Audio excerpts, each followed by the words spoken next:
de l'Afrique et alimenter au moins 500 millions de ménages. C'est une question très importante. Il fallait que la RDC soit représentée parce que si nous voyons par rapport à notre fleuve, nous avons quand même notre fleuve Congo a un bassin très important et nous constatons qu'il y a une baisse des eaux. Il fallait quand même que notre présence soit là pour que notre voix, la voix de la RDC, soit écoutée dans le monde entier comme tout le monde était là, afin que nous puissions trouver la solution.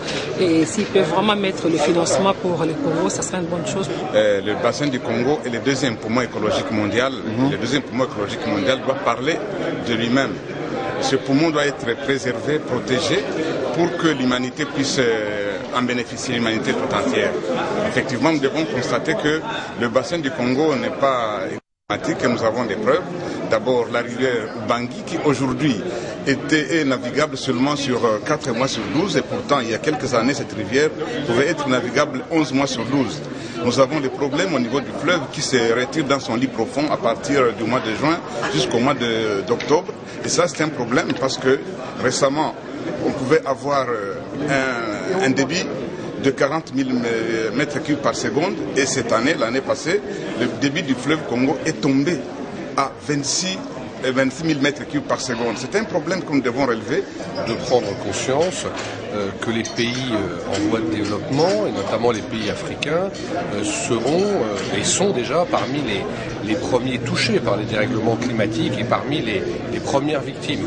Je le dis d'autant plus que parfois certains pays considèrent à juste titre que les pays développés ont une responsabilité historique, c'est vrai, mais en même temps, ça n'est pas une raison pour ne pas faire en sorte que tous les pays contribuent à la lutte contre les dérèglements climatiques, y compris les pays en voie de développement, parce que même si les pays développés ont une responsabilité historique plus forte, ils ne seront pas les seuls touchés par les dérèglements climatiques. Les dérèglements climatiques vont toucher tous les pays, et notamment ceux les moins développés. Donc il faut que tout le monde travaille à la lutte contre ces dérèglements climatiques. La délégation congolaise est parfaitement impliquée dans la recherche de solutions pour l'atténuation du réchauffement climatique, et tous les discours, celui prononcé par le président de l'Assemblée de toute la délégation congolaise, va dans le même sens. Le débat des parlementaires sur le climat a englobé les approches ayant trait à la résolution de la problématique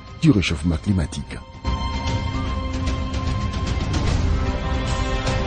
Clôturé les dimanches 7 2015, les parlementaires de près de 90 pays se sont engagés à exercer leur pouvoir et responsabilité pour lutter vigoureusement contre le réchauffement climatique, tout en exhortant les négociateurs à parvenir à un accord mondial à la fois équitable, acceptable par toutes les parties.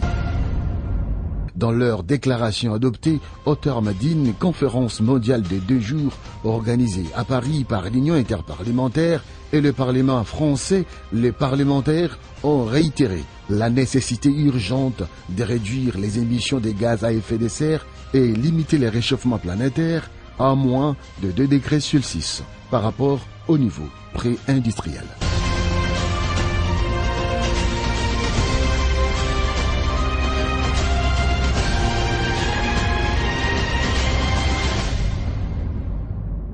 Crispin Chibassou, on a eu en exclusivité ce document qui va être diffusé dans plusieurs chaînes. Oui. Nous avons tout peu retracé les séjours de la délégation congolaise à Paris et surtout les discours du président de l'Assemblée parlementaire de la francophonie et président de l'Assemblée nationale de la République démocratique du Congo. Voilà. Alors, l'accord équitable et acceptable par tous, limiter le réchauffement climatique à 2 degrés Celsius, ce ne sont que des souhaits, mais on a vu que ce sont des législateurs qui ont parlé, parce que là, qu'on le veuille ou pas, ce sont les législateurs qui ont parlé, parce qu'il y avait des parlementaires d'autres pays. Voilà, il y avait des parlementaires d'autres pays. Pourquoi?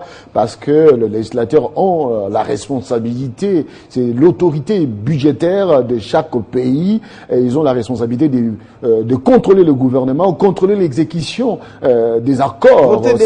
Voter des lois pour réellement veiller à l'exécution des accords signés pour lutter contre les réchauffements climatique. C'est pourquoi les législateurs du monde se sont retrouvés pour adopter une position commune dans le but d'aller de l'avant et puis contribuer à ce qu'on puisse assister à la dégradation des couches d'ozone. Non, il faudra lutter contre la montée des degrés, le réchauffement de la terre, la montée de mer. Il ne faut pas qu'on puisse demain vivre une situation incontrôlable. Voilà. C'est pourquoi les députés, les sénateurs, seulement pas les députés, hein, les députés sénateurs du monde se sont réunis et le président de l'Assemblée, vous avez suivi, il a dit, il faudra permettre les transferts des technologies.